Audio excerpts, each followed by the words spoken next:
Aksi nyata modul 1.4. Desiminasi budaya positif di SD Negeri 10 Tumijajar. Kolaborasi oleh Bonifasius Budi Panjikarno dan Eva Oktavianti.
Assalamualaikum warahmatullahi wabarakatuh.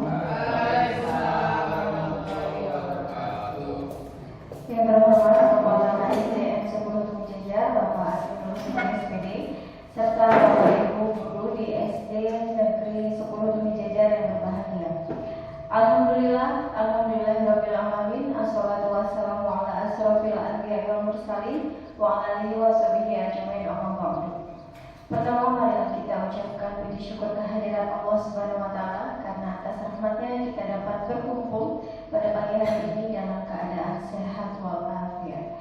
Kedua kalinya, salawat beserta salam salawat kita sanjung agungkan kepada baginda Nabi besar Muhammad yang selalu kita nantikan syafaatnya di yaumul akhir nanti. Amin amin amin ya rabbal alamin. Ketiga kalinya, di sini saya sebagai pembawa acara untuk lebih tertibnya akan membacakan susunan acara pada pagi hari ini. Acara yang pertama yaitu pembukaan. Marilah kita buka acara ini dengan membaca lafaz basmalah. Acara yang kedua yaitu sambutan yang akan disampaikan oleh Kepala SD Negeri 10 Tumijajar kepada Bapak Adil. Waktu dan tempat kami persilakan. Assalamualaikum warahmatullahi wabarakatuh. Tapi pun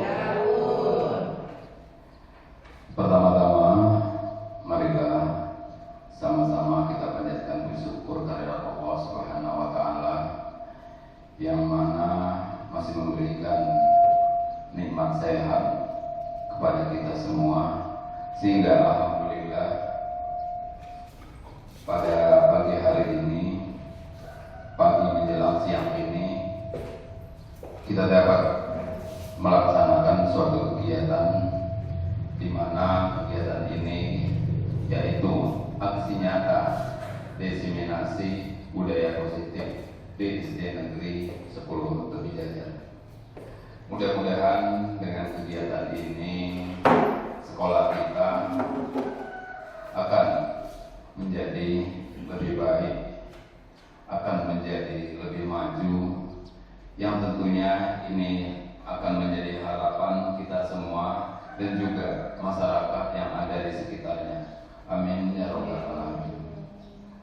Bapak-bapak, ibu-ibu yang saya hormati, yang saya banggakan,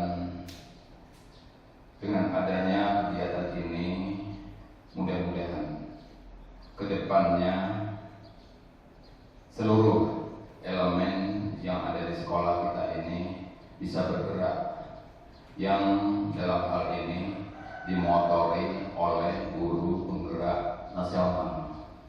Yang dalam hal ini alhamdulillah sekolah kita ada 2 orang guru yang mendapat panggilan atau mendapatkan suatu kesempatan untuk mengikuti kegiatan guru penggerak nasional, yaitu Ibu Eva Oktavianti SPD dengan Bapak Bonapius Panji Karno SE. Mudah-mudahan beliau berdua ini nanti akan mewarnai, akan memberikan suatu perubahan yang signifikan dalam pendidikan yang ada di SD 10 Tumi Jajar khususnya dan Kecamatan Tumi Jajar pada umumnya, bahkan Kolong Bawang pada umumnya. Ini harapan kita semua. Pada kesempatan ini tentunya kita semua berharap dengan ada kegiatan-kegiatan seperti ini semua pihak harus terlibat. Satu sama lain kita harus saling mendukung, melengkapi, saling mengisi, saling mengingatkan.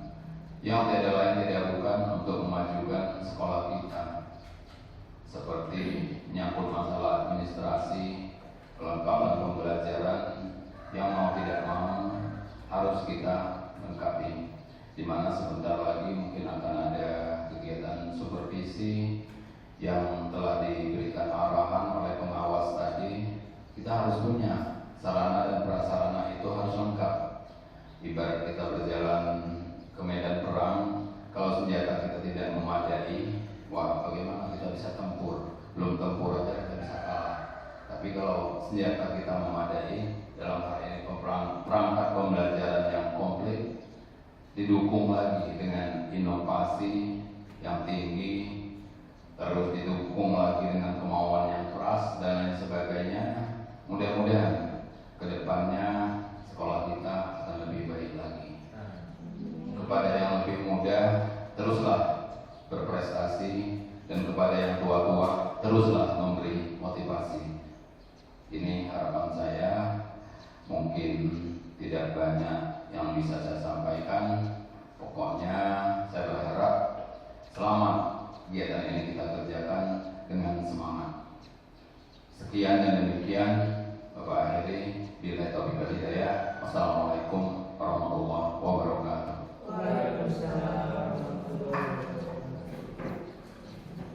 Diucapkan terima kasih kepada Bapak Adil yang telah memberikan sambutannya. Dan selanjutnya yaitu saya kembalikan kepada yang memberikan.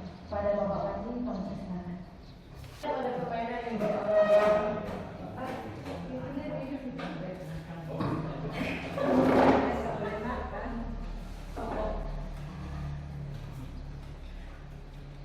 Assalamualaikum warahmatullahi wabarakatuh. Waalaikumsalam warahmatullahi wabarakatuh. Tabibun. Ya Bun.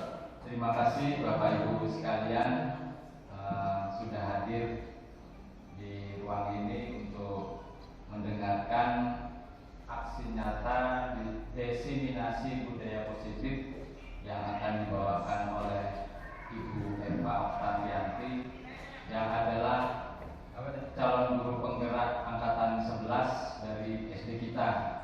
Kita cukup bangga karena SD kita ada 2 ya, termasuk saya sendiri. Tapi di sini akan menyampaikan materi adalah Ibu Eva Oktavianti SPD.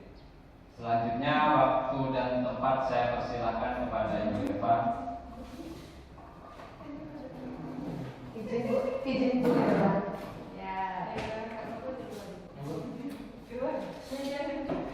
Assalamualaikum warahmatullahi wabarakatuh. Waalaikumsalam warahmatullahi wabarakatuh. Selamat pagi dan salam sejahtera bagi kita semua. Tabibun. Ya Bun. Baiklah, terima kasih Pak Panji atas waktunya. Baiklah Bapak Ibu, di sini saya selaku calon guru penggerak angkatan 11. Sebelumnya mengucapkan terima kasih kepada Bapak Ibu semua dengan telah mendukungnya program saya dengan Pak Panji. Di sini kami akan melaksanakan kegiatan aksi nyata desiminasi budaya positif gitu. Karena di sini kata-katanya budaya positif. Jadi positif itu kira-kira apa Bapak Ibu? Arti positif. Mengarah sesuatu yang baik. Iya, positif berarti mengarahkan ke sesuatu yang baik gitu ya. Selanjutnya, iya, karena kita akan mengarah ke sesuatu yang positif. Jadi sebelum kita mengadakan kegiatan ini, kita lebih baik. Di sini saya akan mengadakan kegiatan yuk senyum selama 30 detik. Di sini seperti ice drinking. Jadi nanti Bapak Ibu berhadapan-hadapan ya dengan temannya, rekannya, berpasangan. Kami akan kemudian nanti saya akan menghitung selama 30 detik. Kita tersenyum dengan pasangannya, boleh keluar giginya, boleh mengeluarkan aura positif pada kegiatan pagi hari ini. Monggo Bu, bisa berdiri dulu, silakan. Keluarkanlah unek musiknya. Iya. Senyum bisa dimulai dari sekarang, silakan. Ya, terima kasih. Kasih tepuk tangan. Ya, terima kasih Bu. Tadi kita sudah senyum selama 30 detik. Selanjutnya, oh iya, kita akan membuat kesepakatan forum desiminasi. Jadi kalau di kelas itu namanya keyakinan kelas ya Bu ya, atau kesepakatan kelas. Di sini namanya kesepakatan forum desiminasi. Jadi kesepakatan ini dibuat agar kita dalam kegiatan diskusi ini berjalan lancar ya Bapak Ibu, dan ada konsekuensinya nanti jika kita melanggar kesepakatan tersebut. Saya akan membagikan sticky note. Nanti Bapak Ibu bisa mengutarakan kira-kira apa ya yang pas kesepakatan kelas yang akan kita gunakan pada forum diskusi.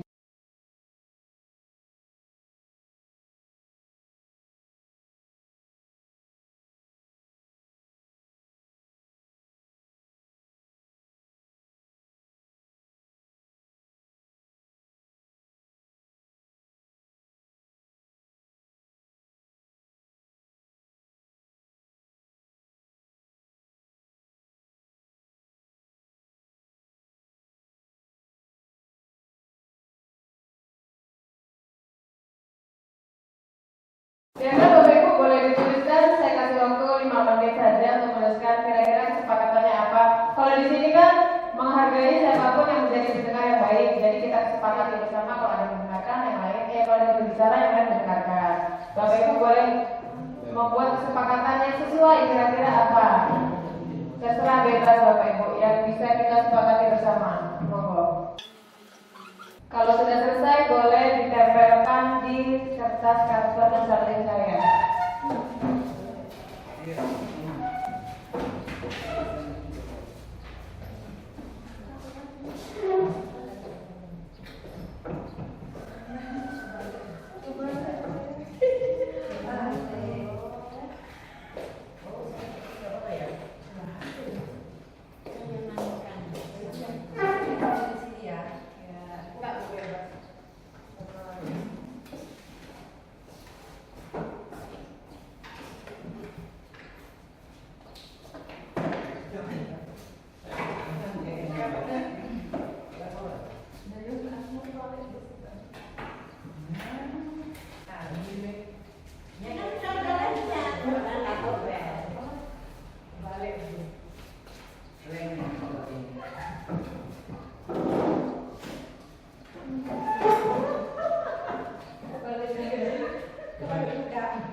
ngerti.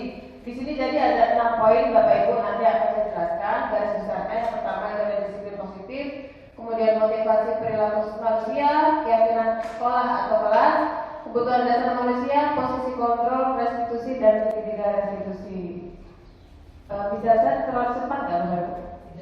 Cukup ya? Lanjut. Iya, disiplin positif. Kira-kira kalau mendengar kata disiplin, apa yang ada di benak Bapak Ibu? Boleh mengutarakan pendapatnya? Iya, tepat waktu Pak Nanda. Ada yang lain? Menaati peraturan yang telah Iya, menaati peraturan yang telah disepakati. Boleh. Ada yang lain? Kira-kira apa Bapak Ibu? Yang ada di pikiran Bapak Ibu mengenai kata disiplin? mentaati peraturan yang telah diterapkan. Menaati peraturan yang telah ditetapkan, betul. Baik sekali. Yang lain cukup ya? Ya, benar sekali. Jadi yang dikatakan Pak Nanda, Bu Erwin dan Bu Esna itu betul sekali Bapak Ibu, bahwa disiplin positif itu adalah suatu penerapan disiplin, cara yang mengajarkan anak bertanggung jawab dan menumbuhkan kesadaran diri berdasarkan nilai-nilai kebajikan. Jadi dengan adanya disiplin, anak akan lebih bertanggung jawab Bapak Ibu dalam setiap kegiatan yang dia lakukan, baik itu di sekolah dan nanti penerapannya di rumah, seperti itu ya. Selanjutnya, disiplin positif Bapak Ibu itu lebih ke arah disiplin yang mengontrol diri anak itu dalam melakukan segala tindakannya. Jadi dengan adanya disiplin, anak itu bisa punya rem dalam melakukan tindakan. Misalnya ini buruk nih, nggak baik saya lakukan, karena adanya tumbuhnya kata disiplin dalam karakter anak itu. Seperti itu Bapak Ibu. Selanjutnya, disiplin diri itu dapat membuat murid memahami dan menyadari berdasarkan motivasi internal, bukan akibat paksaan, ujian atau hukuman. Jadi Bapak Ibu, disiplin positif ini adalah membentuk anak secara internal, berarti dari dalam diri anak itu sendiri, bukan dari luar atau eksternal. Contohnya kan agar mendapat pujian, kok eksternal kan Bapak Ibu, biar dapat pujian saya nyapu lah, itu berarti eksternal ya Bapak Ibu ya.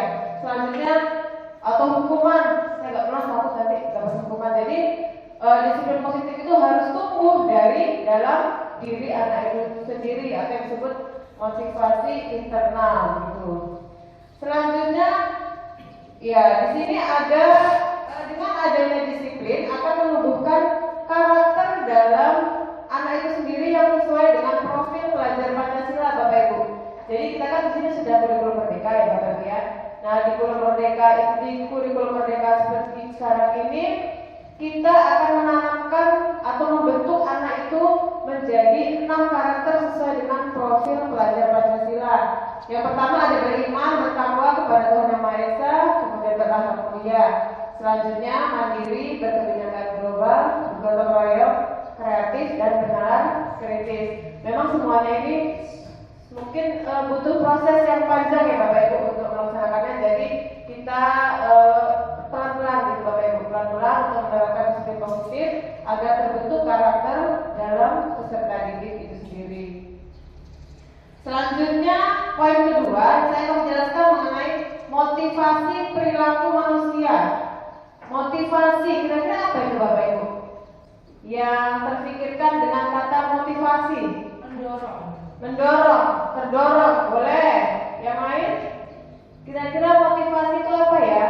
Apa coba Bapak Ibu?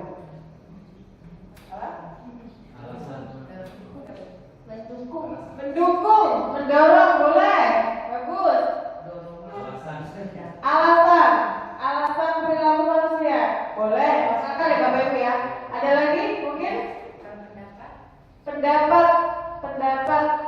Sepertinya kurang ya. Dorongan, dukungan ya Bu ya. Seperti itu. Jadi motivasi perilaku manusia atau dorongan yang ada dalam yang mendasari perilaku manusia berbuat, seperti itu Bapak Ibu. Jadi sejatinya manusia itu memiliki 3 motivasi perilaku manusia. Yang pertama yaitu untuk menghindari ketidaknyamanan atau hukuman, kemudian untuk mendapatkan imbalan atau penghargaan dari orang lain, dan untuk menjadi orang yang mereka inginkan dan menghargai diri sendiri dengan nilai-nilai yang mereka percaya. Di sini kan tadi saya sudah menjelaskan bahwa motivasi itu ada dua, Bapak Ibu ya, ada intern dari dalam diri atau eksternal, internal atau eksternal. Jadi kalau untuk menghindari ketidaknyamanan atau hukuman, kira-kira motivasi internal atau eksternal? Eksternal, betul sekali. Kalau untuk mendapatkan imbalan atau penghargaan, eksternal.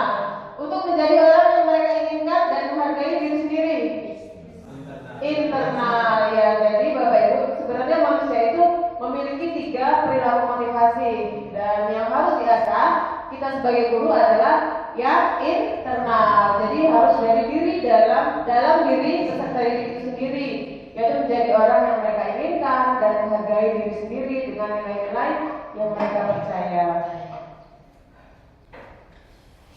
Iya, poin ketiga mengenai keyakinan sekolah atau keyakinan kelas seperti yang sudah kita buat Bapak Ibu. Jadi keyakinan kelas atau sekolah ini, guru berperan dalam mewujudkan terbentuknya keyakinan sekolah atau kelas dengan adanya kesepakatan antara guru murid. Jadi diharapkan setelah nanti saya dengan Pak Panji melaksanakan disiplin positif ini, Bapak Ibu guru bisa menerapkan atau membuat kesepakatan kelas di kelasnya masing-masing bagi Bapak Ibu. Jadi agar anak itu bisa kita kondisikan dalam kelas. Keyakinan kelas ini membuat kita bisa mengkondisikan anak, kemudian membuat anak itu tahu apa yang seharusnya dia lakukan di kelas, seperti itu Bapak Ibu. Keyakinan sekolah atau kelas berupa pernyataan-pernyataan universal yang mudah diingat dan dipahami dan harus diterapkan di lingkungan sekolah. Contohnya kalau kita di kelas seperti jangan ribut, kan nanti kita bagi Bapak Ibu tuh, nanti anak-anak bisa mengeluarkan pendapatnya apa. Misalnya di kelas tidak boleh mencontek, nanti yang lain tidak boleh terlambat. Itu peraturan di kelas kita Bu Bapak Ibu. Kita buat peraturan di kelas kita dan kita bisa mengkondisikan dia, kita boleh ngobrol, terus apa ya, kalau ke toilet kita nanti kan ada kartu toilet Bapak Ibu. Nah nanti kita bisa menggunakan kartu toilet seperti itu agar mengkondisikan. Lanjut Bapak Ibu ya. Ya, ini contoh kesepakatan kelas, kesepakatan sekolah atau kelas yang sudah saya buat. Di situ yang pertama, masuk kelas tepat waktu, Bapak Ibu. Itu saya sudah membuatnya. Kemudian menghargai guru dan teman, menjaga kebersihan kelas, berbicara yang baik, kemudian mengerjakan tugas dan PR, Bapak Ibu ya. PR itu yang sering sekali anak untuk tidak mengerjakannya. Tata tertib saat proses belajar mengajar, berpakaian rapi sesuai aturan sekolah. Nah jadi Bapak Ibu saat membuat kesepakatan kelas ini, berikan dia konsekuensi berupa tawarkan Bapak Ibu, boleh jadi misalnya denda itu sebenarnya boleh nggak Bapak Ibu? Denda uang itu sebenarnya boleh nggak? Sebenarnya tidak, karena apa alasannya kira-kira? Cuma untuk menambah spirit anak, misalnya untuk dia belajar. Nanti kalau kamu nilainya sekian, kalau kecil awas saya ibu denda.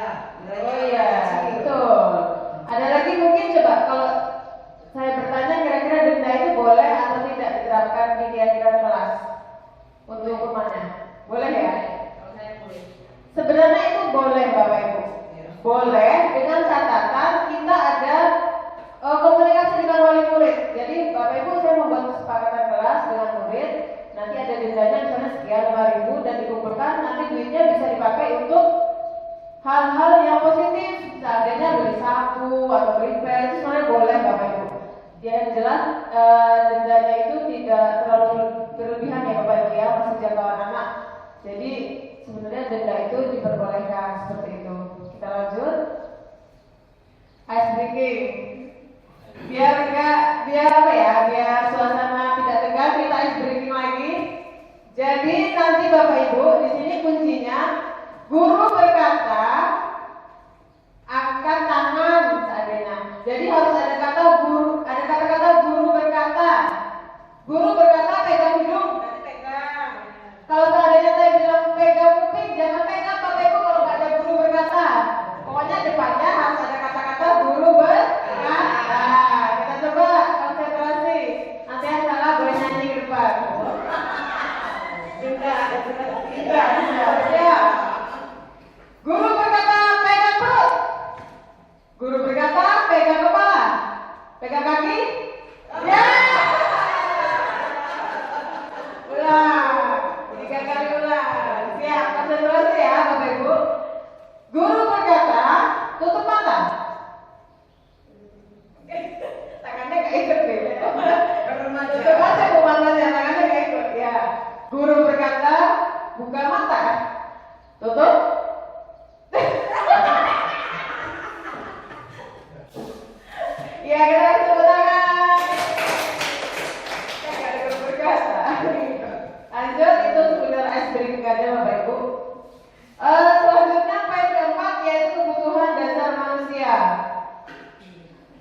Jadi Bapak Ibu, jika ada murid atau peserta didik yang melakukan suatu kesalahan, kita tidak boleh menjudge langsung menghukum begitu Bapak Ibu. Mungkin di balik itu ada sesuatu hal yang mereka inginkan, ada kebutuhan dasar yang mereka kurang atau perlukan atau butuhkan yang tidak terpenuhi Bapak Ibu. Jadi kita tidak boleh langsung memberi hukuman. Kita harus menganalisis Bapak Ibu dan mengidentifikasi kira-kira apa sih yang anak itu lakukan, mengapa dia melakukan pelanggaran itu, seperti itu. Jadi kebutuhan dasar manusia itu ada 5 Bapak Ibu. Yang pertama yaitu bertahan hidup, kemudian kasih sayang dan rasa diterima, penguasaan, kebebasan dan kesenangan. Di sini saya ada kasus Bapak Ibu, saya ambil satu kasus. Ibu Eva guru wali kelas 6 sedang bingung menghadapi ulang salah satu murid di kelasnya, Salman. Jadi saya ada murid Bu namanya Salman, kita tahu Bu ya murid kelas 6. Beberapa anak telah mengeluhkan Salman yang sering kali tidur pada saat jam terakhir. Iya Bu, jadi murid kita tuh Salman pada saat jam terakhir dia tidur. Jika Anda menghadapi situasi seperti Bu Eva, apa yang akan Anda lakukan? Menurut Anda kira-kira apa alasannya Salman melakukan itu? Coba seandainya Ibu ada di posisi saya sebagai guru wali kelas 6, kira-kira apa yang Ibu lakukan terhadap Salman? Coba Bu, saya ingin mengutarakan pendapatnya. Ya, betul. Menegurnya atau membangunkan, boleh. Bu Elisnya kira-kira apa?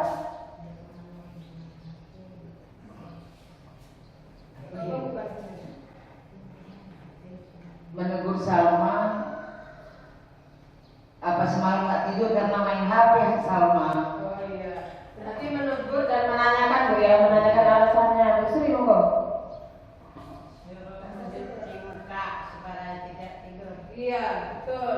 Tindakannya langsung disuruh mencuci muka biar tidak tidur atau ngantuk. Bahasa mana? Ada. Bu Ellen? Mungkin bisa sebagai guru mungkin memberikan pelajaran dengan yang lebih menarik gitu loh, yang beraktivitas, jadi dia nggak sempat tidur gitu loh. Iya. Betul, bagus sekali. Di situ Bu Ellen memberikan aktivitas agar Salman tidak ngantuk lagi atau tidak tidur lagi. Pak Anda? Simpel, belajar di luar kelas. Kasih tepuk tangan. Karena sudah apa yang mereka nggak mungkin tidur kan? Iya baik. Berarti ada bermacam-macam jawaban dari Bapak Ibu. Ada yang mungkin menanyakan gimana kalau dia bisa tidur atau main HP, kemudian saya mencuci muka dan lain sebagainya. Jadi di sini Bapak Ibu alasannya Salman itu tidur sampai larut malam. Dan maka kebutuhan dasar yang sedang berusaha dipenuhi oleh Salman adalah kebutuhan untuk kesenangan. Jadi karena Salman tidurnya kurang, jadi dia di sekolah kurang kebutuhan dasar hidupnya. Seperti itu Bapak Ibu alasannya mengapa Salman tidur di kelas. Alasan kedua karena dia merasa senang temannya memperhatikan dia pada saat dia tidur. Bisa saja Bu, dia mencari perhatian. Jadi ketika temannya melaporkan tindakannya itu pada gurunya dan gurunya memperhatikan dia, maka kebutuhan dasar yang sudah dipenuhi adalah kebutuhan akan kasih sayang. Mungkin Salman kebutuhan dasar kasih sayangnya kurang Bapak Ibu. Jadi pada saat dia di kelas tidur mungkin saja dia ingin agar diperhatikan oleh teman-teman ya, seperti itu. Baiklah Bapak Ibu, demikianlah tadi 3 poin yang sudah saya sampaikan. Oh iya, 4 poin yang sudah saya sampaikan Bapak Ibu. Selanjutnya nanti rekan saya Bapak Panji Budi Karno akan melanjutkan materi mengenai posisi kontrol restitusi. Kepada beliau dipersilakan.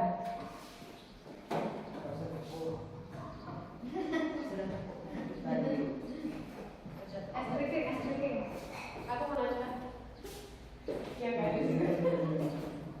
Terima kasih Bu Eva atas kesempatan yang kedua.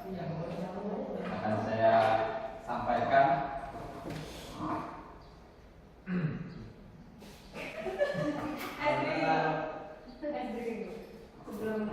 Baik, masih semangat ya Bapak Ibu ya. Masih seger-seger semuanya ya. Jadi supaya tidak nantinya ketika saya membawakan materi materi nanti tidak ngantuk, kita ice breaking sebentar ya. Masih semangat ice breakingnya. Boleh berdiri semua Bapak-Ibu. Nanti kata kuncinya, ikuti gerakan saya, jangan ikuti kata-kata saya. Yuk. Ikuti gerakan tangan saya, jangan ikutin kata-kata saya. Ya, ikutin gerakan saya. Misalnya, ikutin ya, pegang kepala. Yang diikutin gerakan tangan ya. Menurut saya jangan diikutin, pegang. Ikutin tangan saya. Satu aja, tangan satu, boleh kanan, boleh kanan. Sekarang pegang telinga, pegang hidung.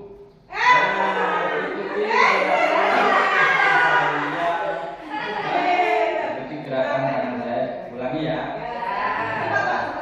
Cepat. Yuk, ulangi. Pegang hidung, pegang telinga, pegang kepala, pegang hidung. Oh, sudah cukup kayaknya ya.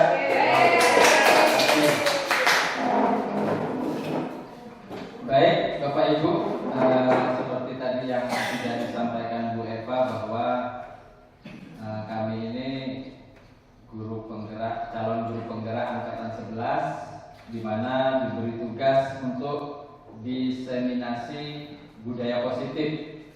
Kami berbagi tugas, Bu Eva menyampaikan 4 materi, saya menyampaikan 2 materi. Materi yang pertama adalah posisi kontrol restitusi. Apa itu posisi kontrol restitusi? Belum tahu, makanya saya kasih tahu Bapak Ibu. Nah, posisi kontrol restitusi itu ada 5 ya. Ada guru sebagai penghukum, guru sebagai pembuat merasa bersalah, guru sebagai teman, guru sebagai pemantau, dan guru sebagai manajer. Kalau penghukum tahu ya, memberi hukuman untuk penghukum. Nah, ini ada tabel 5 posisi kontrol. Yang pertama sebagai penghukum. Biasanya kalau penghukum itu marah-marah, mata melotot, sampai anak pun takut, biasanya gitu kan? Mungkin pasti kita semuanya pernah menjalani sebagai penghukum. Saya juga pernah gitu kan. Sampai anak ketakutan itu pernah. Itu dulu ya. Setelah kita ikut calon guru penggerak, saya tinggalkan ya, kadang-kadang. Lalu ada pembuat rasa bersalah. Kalau ini mungkin gurunya udah nggak melotot, udah nggak marah-marah, tapi kata-katanya itu bisa membuat murid itu merasa bersalah. Misalnya, kamu nggak kasih ini sama bapak, sampai ditegur kepala sekolah. Itu murid merasa bersalah. Kan? Itu 5 posisi kontrol. Lalu selanjutnya sebagai teman. Sebagai teman itu yang jelas sudah nggak ada marah-marah, sudah nggak ada membuat rasa bersalah. Kita murid itu kayak teman gitu ya. Contohnya tadi, ayolah lakukan demi ibu kan.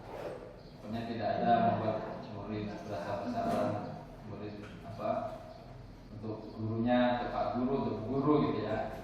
Lalu selanjutnya sebagai pemantau, dan yang terakhir sebagai manajer. Ini yang paling ideal ya. Setiap guru idealnya memang mengambil posisi sebagai manajer.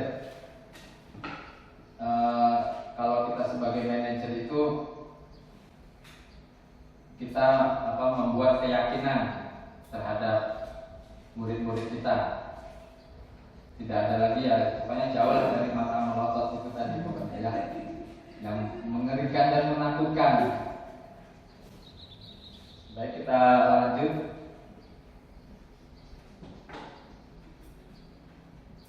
Posisi kontrol restitusi.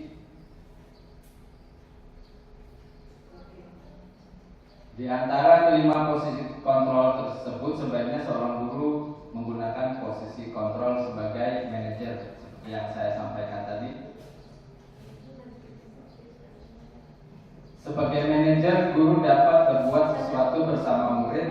mempersilahkan murid bertanggung jawab dan mendukung murid agar dapat menemukan solusi. Selain itu, posisi manajer mengacu pada restitusi yang dapat menjadikan murid sebagai manajer bagi dirinya sendiri, sehingga dapat tercipta identitas positif pada diri murid-murid kita. Nah, sekarang materi yang terakhir yang kita tunggu-tunggu karena akan terakhir. Segitiga restitusi. Sebentar lagi kita selesai. Apa itu segitiga restitusi? Segitiga restitusi itu segitiga yang kita gunakan dalam mengatasi pelanggaran murid, permasalahan murid-murid kita. Itu kita menggunakan segitiga restitusi. Ya, ini bentuk segitiganya. Segitiga. Nah, posisi yang di dasar ini ya, menstabilkan identitas. Apa itu menstabilkan identitas? Nanti kita bahas. Yang kedua, validasi tindakan yang salah. Terus yang ketiga, menanyakan keyakinan. Menstabilkan identitas. Menstabilkan identitas dilakukan berdasarkan prinsip bahwa membuat kesalahan adalah bagian dari proses pembelajaran yang nantinya akan menggeser identitas gagal ke arah identitas sukses. Menstabilkan identitas, berbuat salah itu hal yang manusiawi, biasanya gitu kata-katanya. Ya, biasanya kita mengatakan kepada murid yang bersalah, misalnya melakukan kesalahan, pelanggaran. Misalnya murid datang terlambat, kita menstabilkan identitas manusiawi. Datang terlambat pasti ada alasan. Biasanya begini, pasti ada alasan kenapa kamu terlambat. Kita nggak langsung marah-marah. Tidak ada manusia yang sempurna. Itu kata-kata yang bisa digunakan dalam menstabilkan identitas. Kita pasti bisa menyelesaikan permasalahan ini. Lagi, Bapak Ibu tidak tertarik untuk mencari tahu siapa yang benar atau yang salah. Biasanya terjadi kalau ada pertikaian antara anak gitu ya. Kadang kan si A pasti menuduh si B yang salah, saling menuding kan. Kita kan juga nggak tahu siapa yang benar apa yang salah. Nah, itu dari situ kita bisa mewawancarai mereka. Bapak Ibu lebih tertarik untuk menyelesaikan masalah daripada kamu salah gitu. Kalau kamu menyalahkan dirimu sendiri terus-menerus, apakah kamu bersikap baik pada dirimu sendiri? Itu pertanyaan yang bisa kita ajukan ke murid-murid. Lalu selanjutnya, validasi tindakan yang salah. Validasi tindakan yang salah dilakukan berdasarkan prinsip bahwa setiap perilaku berupaya memenuhi suatu kebutuhan tertentu, sehingga guru atau orang tua akan bergeser dari pemikiran stimulus respon menjadi proaktif, serta akan lebih mengenali dan mengakui kebutuhan murid atau anak.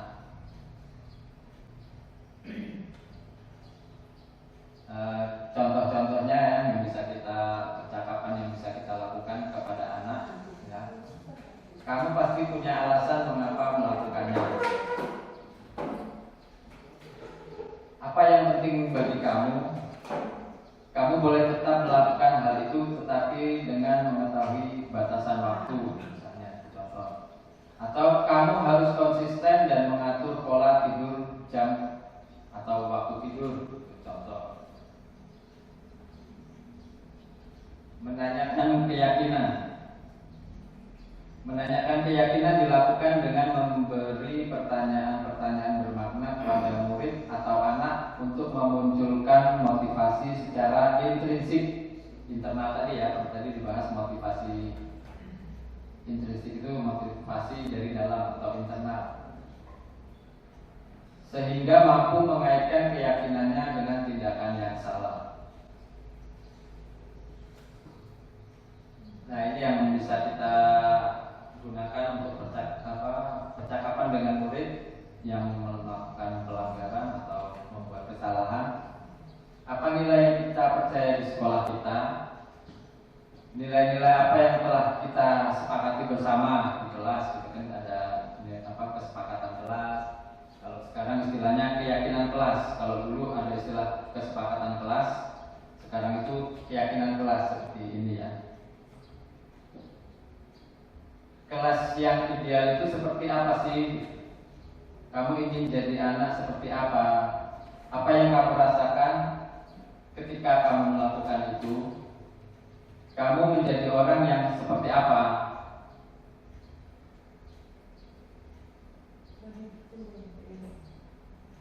Baik Bapak Ibu, materinya saya rasa sudah selesai. Saya ingin menyampaikan kesimpulan bahwa seorang guru yang baik harus memiliki kemampuan dalam mewujudkan budaya positif di sekolah. Budaya positif tersebut dapat dijalankan dengan menerapkan konsep-konsep seperti yang kita sampaikan tadi: disiplin positif, motivasi perilaku manusia, keyakinan sekolah atau kelas, kebutuhan dasar manusia, posisi kontrol, restitusi, segitiga restitusi yang sudah kita bahas tadi. Baik Bapak Ibu, terima kasih. Mungkin moderator saya kembalikan dulu, mungkin ada yang ingin bertanya. Baik, demikianlah Bapak Ibu penjelasan dari Pak Panji selaku narasumber. Selanjutnya ada sesi tanya jawab. Jika ada yang ingin bertanya, dipersilakan. Ini ada pertanyaan. Ya, Silakan Mbak. Yang ingin saya tanyakan Pak, jika misal di kelas 1 itu anak mendapatkan posisi kontrol itu sebagai teman atau penghukum, sedangkan kemudian dia naik di kelas 2 itu diterapkannya menggunakan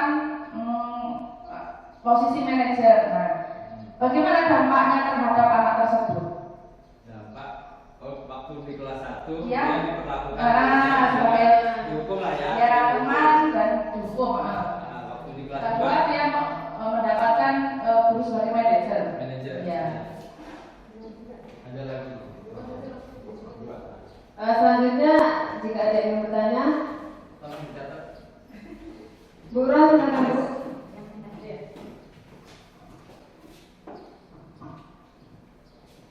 Ya, baiklah. Saya akan bertanya kepada Pak Panji, yaitu mengenai segitiga restitusi. Pertanyaannya, bagaimana cara penerapan segitiga restitusi yang pernah Bapak lakukan? Yang pernah saya lakukan di kelas ya. Ya, yang pernah lakukan di kelas.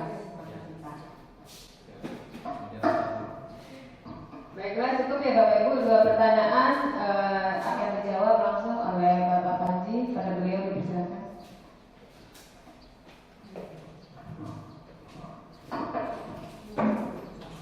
Baik, terima kasih. Yang pertama pertanyaan dari Bu Ellen, apa dampak untuk murid ketika dia kelas 1 dia mendapat perlakuan hukuman ya, posisi penghukum dari gurunya, lalu di kelas 2 dia mendapat perlakuan posisi manajer dari gurunya. Dampaknya pasti di kelas 2 ya, karena di kelas 1 mungkin nggak ada perbedaan karena dia masih dihukum. Yang jelas kalau di kelas 1 dia pasti akan menjadi anak yang murung, pasti kemungkinan cemberut ya. Kalau namanya orang Bimal itu pasti cemberut, takut gitu ya. Itu dampak emosinya. Pasti ada rasa takut. Terus umpama dia disiplin pun kalau dia di kelas 1 pasti karena disiplinnya bukan dari intrinsik, bukan dari internal, tapi karena takut terlambat. Nanti kalau aku terlambat dihukum, dia takut. Jadi bukan kesadaran diri untuk datang tepat waktu. Ya. Nah, kalau di kelas 2 ketika dia mendapatkan perlakuan dari guru yang menjalankan posisi manajer, tentu akan kelihatan pasti perbedaannya ya. Dia seumpama dia datang seumpama dia datang tepat waktu dan nggak pernah terlambat, bukan karena dia takut sama gurunya, tapi karena dia udah punya kesadaran dari dirinya sendiri, begitu. Terus dia akan lebih, anaknya itu akan lebih ceria. Kemarin itu saya, kalau impian saya waktu saya bikin impian itu, saya ingin anak-anak itu semuanya tuh ceria, belajar itu ceria, nggak ada rasa takut gitu kan, senang. Nah, tinggal kita nanti mengolah bagaimana memberi pembelajaran. Jadi kan nggak cukup kita hanya mereka senang, kalau kita asal mereka senang pasti mudah ya, mudah. Tapi bagaimana mereka senang, tapi apa yang kita sampaikan bisa masuk gitu kan. Itu kan sebenarnya harapan semua guru pasti gitu, anak-anak senang, tapi pelajaran yang kita sampaikan dapat mereka terima gitu kan, dengan baik begitu. Begitu Bu Ellen yang bisa saya sampaikan. Ada tanggapan lagi? Mungkin ada tanggapan dari yang lain? Ya, terima kasih. Selanjutnya dari pertanyaan Bu Ros, apa penerapan segitiga restitusi ya yang pernah saya jalankan di kelas. Beberapa waktu lalu saya memanggil murid yang ada dua ya, yang satu tidur waktu pelajaran, yang satu terlambat. Nah, waktu satu aja ya saya bahas yang mana nih, yang tidur di kelas atau yang terlambat? Loh, ada dua itu berarti. Yang tidur apa yang terlambat? Yang tidur apa yang terlambat? Terlambat ya. Yang terlambat, baik, yang terlambat. Saya panggil ke kantor, di sana saya ajak berbincang. Ya. Saya tidak langsung marah-marah. Kenapa kamu terlambat? Kamu tahu konsekuensi. Kalau misal yang hukum ya, misal hukum kan, kamu kan tahu konsekuensinya, kan? Mungkin hukuman apa, keliling lapangan atau itu tidak saya lakukan. Jadi saya memanggil, saya bertanya kenapa sampai terlambat. Memang itu yang tadi kalau di sini segitiga restitusi ya. Nah, ini menstabilkan identitas. Jadi saya tanya dulu kenapa dia terlambat. Itu pasti ya, kenapa dia terlambat itu pasti kita tanyakan. Itu yang pertama. Terus kita tanyakan dulu kayak validasi tindakan yang salah itu manusiawi. Saya guru pun pernah melakukan kesalahan itu, gitu kan. Kita kan pastilah ya. Kita pernah melakukan kesalahan yang sama dengan murid. Masa kita marah-marah murid karena kita juga, padahal kita sendiri pernah salah dengan hal yang sama, gitu kan. Nah, nanti terus kita ajak ngobrol, terus kita akhirnya nanti saya tanyakan kan waktu itu, kalau di kelas ada kesepakatan kelas atau keyakinan kelas, gitu kan. Saya tanyakan keyakinan kelas apa yang kita sepakati, gitu kan. Akhirnya ya kesepakatannya datang tepat waktu. Nah, akhirnya ya masalah bisa selesai dengan posisi sebagai manajer, di mana murid tidak merasa ketakutan, tidak merasa terhukum, tapi mau berubah dari dirinya jika kita menggunakan segitiga restitusi. Demikian Bu Ros yang bisa saya sampaikan. Mungkin ada tanggapan atau tambahan? Cukup. Baik, kalau sudah cukup saya kembalikan kepada Ibu moderator. Terima kasih Bapak Panji sebagai narasumber.